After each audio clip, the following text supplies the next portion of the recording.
Hello hello hi दोस्तों, नमस्ते प्रणाम। मेरे यूट्यूब चैनल में आप लोग का स्वागत है और मैं बाबा धाम का गीत सुनाने जा रही हूँ। सावन आने वाला है। सावन में घरे चली अइहा राजा जी, सावन में घरे चली अइहा राजा जी। अब की बाबा धाम के टिकट काटइहा राजा जी। एगो गेरुआ कलर लुगा ले अइहा राजा जी। एगो गेरुआ कलर लुगा ले अइहा राजा जी।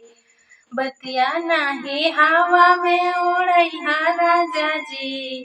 बतिया नाही हवा में उड़इहा राजा जी। एगो गेरुआ कलर लुगा ले अइहा राजा जी। एगो गेरुआ कलर लुगा ले अइहा राजा जी। सावन में घरे चली अइहा राजा जी। सावन में घरे चली अइहा राजा जी।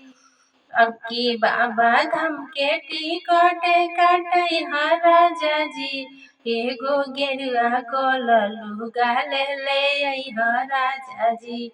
एगो गेरुआ कलर लुगा ले अइहा राजा जी। सास ससुर के बात में अइहा राजा जी।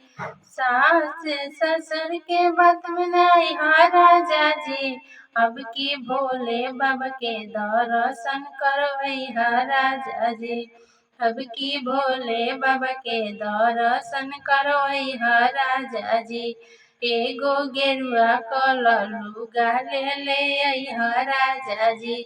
एगो गेरुआ कलर लुगा ले अइहा राजा जी। सावन में घरे चले अइहा राजा जी। अब की बाबा धाम के टिकट काटइहा राजा जी। एगो गेरुआ कलर लुगा ले अइहा राजा जी। एगो गेरुआ कलर लुगा ले अइहा राजा जी। बतिया नाही हवा में उड़इहा राजा जी। बतिया नाही हवा में उड़इहा राजा जी। एगो गेरुआ कलर लुगा ले अइहा राजा जी। एगो गेरुआ कलर लुगा ले अइहा राजा जी। सावन में घरे चली अइहा राजा जी। अब की बाबा धाम के टिकट कटइहा राजा जी। एगो गेरुआ कलर लुगा ले अइहा राजा जी। एगो गेरुआ कलर लुगा ले अइहा राजा जी। जेठ जेठानी के बात में ना अइहा राजा जी। जेठ जेठानी के बात में ना अइहा राजा जी। अब की भोले बाबा के दर्शन करवइहा राजा जी। अब की भोले बाबा के दर्शन करवइहा राजा जी। एगो गेरुआ कलर लुगा ले अइहा राजा जी।